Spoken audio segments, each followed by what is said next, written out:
Hey guys, welcome back to today's video. Today is Thursday, July 20th, 2021, and today we're going to be taking a look at Joe Biden's 6th month mark as President of the United States, today officially being the 181st day after the January 20th inauguration, essentially 180 days. The 6 month mark is today or yesterday, depending on which day you use as the determining factor. But today was the whole media frenzy about the 6th month mark, and I decided that it would be interesting to take a look at where Joe Biden has spent a lot of his time recently in terms of pushing forward with his agenda and where his approval rating currently stands amongst both FiveThirtyEight, Real Clear Politics, and on issues such as COVID-19, the economy, immigration, etc. There are a number of things that Joe Biden has promised so far, and we will also be taking a look at that through the PolitiFact Biden Promise Tracker, where they have went through all of the promises that he made during the presidential campaign and seeing if he made and kept them, if he compromised, broke the promises, stalled them, or if they are currently in the works. Now, currently speaking, just a quick rundown about this: 12% of the promises have been kept, 42% of the promises are in the works, 2% are stalled, 0% are broken, and 1% is a compromise. But beyond then, we still can't wait and see which promises were broken unless President Biden goes out entirely against them. So the promises broken part probably won't be as far up until after Joe Biden leaves office, either after a first term or a second term. But ABC News says that chipping away at ambitious agenda, Biden marks 6 months as president. Now, Joe Biden was making no mistake when he came into the White House in January 2021. He was very clear that he had so much that he wanted to do, as any first-term president does. They're visionaries. They have so much on their table, and eventually things start to fall off and forgotten about time and time again. That works and how it happens and works with every single president of the United States. But they highlight a key couple things here that we can take a look at. They talk about the pandemic and the economy. They say that President Biden oversaw an unprecedented vaccination effort to end the COVID-19 pandemic, distributing more than 200 million shots within the first 100 days of office. That was true. I mean, Biden kept his promise of 100 million shots within the first 100 days. In fact, doubled it. And in terms of the economy does seem to be getting back on track relative to where it was before the virus had hit the United States so heavily. And this is why Biden's approval in terms of relation to the economy, which we can go ahead and find right here, is above water, 9.5%, with 53% of Americans approving of the way Joe Biden is handling the economy as president of the United States. They go into issues such as immigration, where you might see President Biden start to lack, where his handling of immigration and as the Republicans put it, border crisis is negative. The American public does not like the way that Joe Biden is handling immigration. This is one of the few issues in which he's actually disapproved of. This, along with gun control, puts Biden in the overall negative. When you go down, they talk about policing and guns. One thing that we haven't seen as important during the Biden presidency as we would have expected maybe 2 years ago is gun control. After the March for Our Lives, after a very robust push for gun control measures by the Democratic Party in 2019, it seems as if all discussion of this has dissipated. As schools begin to reopen in the fall, unfortunately, we will receive a new wave of reports of mass shootings, of specifically school shootings, gun violence happening on campuses, whether elementary schools, middle schools, high schools, or even college campuses. What's happening here with gun control is that while it seems to be an issue that isn't talked about or discussed as much, will be brought back up over the next couple of months because of the reopening of these schools, which allows, unfortunately, opportunities for armed assailants to do such horrible things to the nation. And we will start to see this brought back up. But it was one thing that I do think was completely, or not necessarily completely, but partially neglected on behalf of the Biden administration compared to what many of their promises were. While Biden did try to send out press releases and have people speak on his behalf and himself talk about the issue of gun control, it was not nearly as important as it seems towards the Democratic Party as it used to be in the past. So we might see this pop back up as a major issue in the next coming months, especially leading into the midterm elections. But for right now, as the American public approves, or should I say disapproves, of Joe Biden's handling of gun control, it also seems to be just due to the fact that there's an absence of it within the Biden administration. And, it's not just these issues. ABC News just covered a couple of the main ones, but we'll be looking through the approval rating to provide you an update of where Joe Biden stands currently. Now, we are also at an interesting point. 6 to 7 months marks around the time period in which presidents tend to see either a dramatic increase in approval or a dramatic decrease. Looking at history with President Trump, he didn't see a dramatic decrease decrease or increase because he was the only president in United States history who has been disapproved of for such a long period of time. When you take a look at Joe Biden compared to Donald Trump, you'll see here that there is nearly a 15-point deficit between the two. In fact, above a 14-point deficit between the two, Biden and Trump.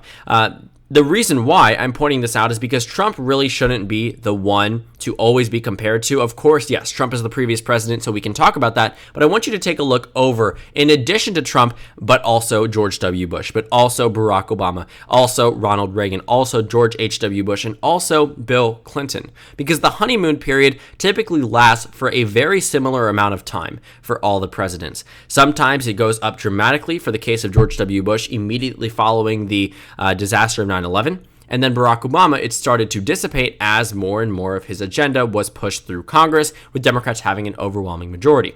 But essentially speaking, as it stands now, Biden is continuing this honeymoon period. Right now, he's approved of by 9.8%, rounding up to 10%, an overall positive 10-point approval rating nationwide. In addition to RCP, same exact numbers, 9.3, 9.8, it's negligible at that point. And the reason why Biden's approval rating is high is the economy. That saying, it's the economy, stupid, does apply to the job approval rating. Before, I used to be apprehensive, questioning whether or not the economy was directly correlated. Well, obviously it was directly correlated, but the sole determining factor, as it seems, for why or how much a president is approved of. Now, in handling the economy, it was very different for President Trump, because people treated that job approval question more so as a whether or not they like Trump as a person type of question. But for other presidents, typically speaking, the economy approval rating closely followed the job approval rating in the whole. And that's exactly what's happening here with Joe Biden. Another thing that I would like to point out is that COVID-19 is becoming a thing of the past for the American public.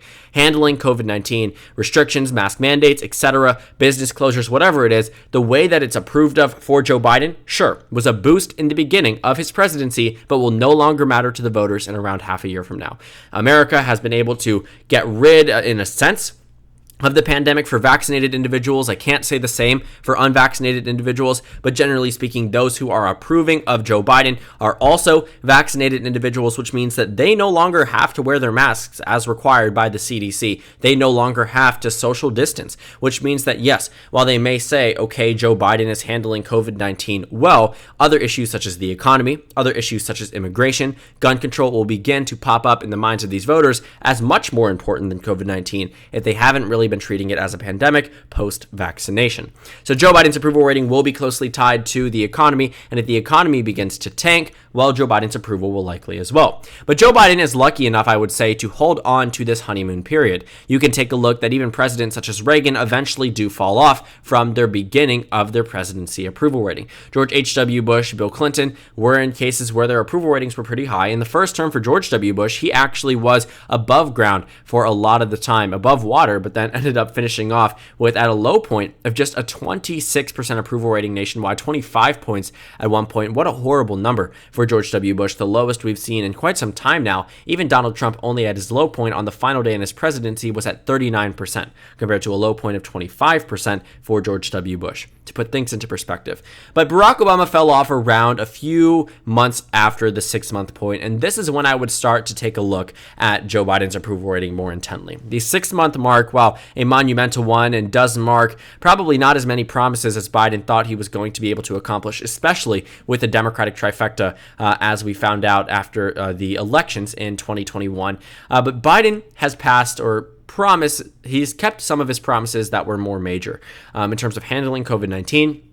He's gone ahead and put forth a federal mask mandate. He's increased COVID-19 testing. He's done what he believes needed to be done in terms of handling the virus itself. But currently speaking, in the works are 42% of all of his promises. That is a lot. Talking about restoring Cuba engagement, lowering the cost of prescription drugs, eliminate the federal death penalty. Things that President Biden, at the time just candidate or former Vice President Biden, promised are currently underway. But we will have to wait and see if this 42% ends up splitting half and half between promises kept and promises broken. Because while things can be in the works, let's say, for instance, that another type of negative engagement between Cuba and America ends up unfolding, or the United States of America, then you would start to see this peel off into the failed promises or broken promises portion. While it may not be a direct response or fault of Joe Biden, he made the promise to restore Cuba engagement, and if he does not complete it, it will end up in the negative.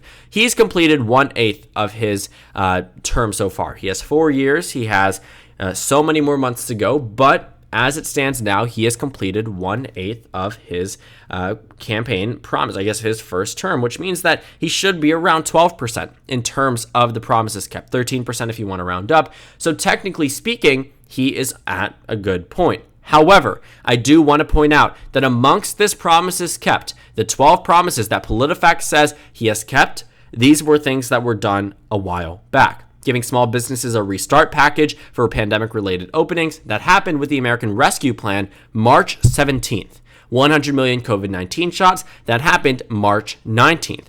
Help state and local governments prevent budget shortfalls. That was March 16th. Create a bipartisan commission to consider reforms to the Supreme Court.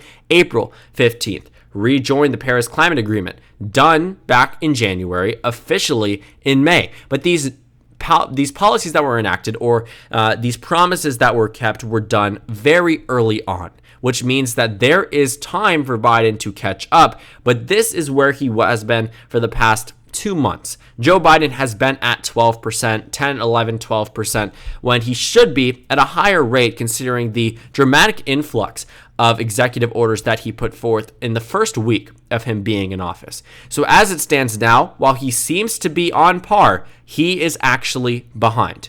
Joe Biden is not keeping up at the rate that he used to be in terms of handling a number of issues that he promised, maybe because of the United States Senate being throttled with the filibuster, maybe because he can't get the support from independents and Republicans that he needs for certain things to pass. At the end of the day, it doesn't matter. He made these promises, and him not keeping them is a negative, which is why his approval rating has dissipated. It's cut in half from his high point of being approved of by 20 points nationwide. He went from being at some time where only 34% of Americans disapproved of him to now a baseline of 43% of Americans disapprove of him. He has good numbers being up 10 points, but he should be up higher because he used to be up higher. He is in this period of time where it is the honeymoon, which means that it will potentially, actually not potentially, will in fact get lower than as it stands now. Plus 10 is good for Biden, but it could be higher, and based off of the rate of his promises in the past, he doesn't look like he's going to be able to complete a lot of these promises. Yes, I'm not going to deny that presidents in the past do not fulfill their promises. When you take a look at the Obama promise tracker, when you take a look at the Trump promise tracker, you don't see the best numbers in terms of the number of promises kept in the percentage, and you see a very high number of promises broken. But that does not mean that Biden should be following suit. In many ways, he is throttled because of the United States Senate, and Democrats really only have budget reconciliation to pass major funding reforms, or, for example, the American Rescue Plan, which had to be done through budget reconciliation because they just couldn't get the Republican Party on board. Unless Democrats do away with the filibuster in its entirety, which I can't imagine they do with Kyrsten Sinema and Joe Manchin in the United States Senate. And with those two, I'm sure other senators would like to jump on just to ensure that they don't lose a portion of their vote in their re-election bids. Potentially conservative state Democrats, John Tester, Mark Kelly, other Democrats that are in, not necessarily conservative states, that was the wrong word for it, but competitive states where they would be inclined, if they knew it was going to fail already, to join the failing team, I guess, the preventive team, in order to save face for their constituents. But all in all, it really doesn't matter.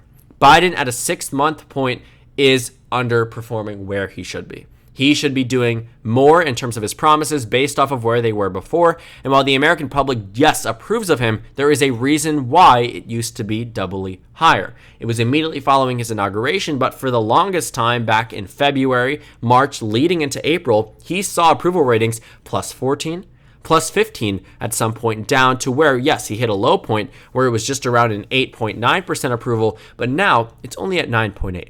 These numbers can go down, as they did for Barack Obama, as they decreased even for Donald Trump leading into the winter of 2017, one of the lowest points for Donald Trump's approval in his entire presidency. I mean, The presidential approval is never going to stay the same. We are an eighth done, and while Joe Biden has remained popular for the entirety of it, so did Barack Obama, so did George W. Bush, so did Ronald Reagan, so did George H.W. Bush. So the presidents in the past have been able to maintain this pace, but right now it stands and is on Joe Biden as to whether or not he can keep this. And the Democratic Party will be looking at this approval to question whether or not he is going to be able to carry the Democrats in the midterms, or if they are going to have to distance themselves from an otherwise previously popular president.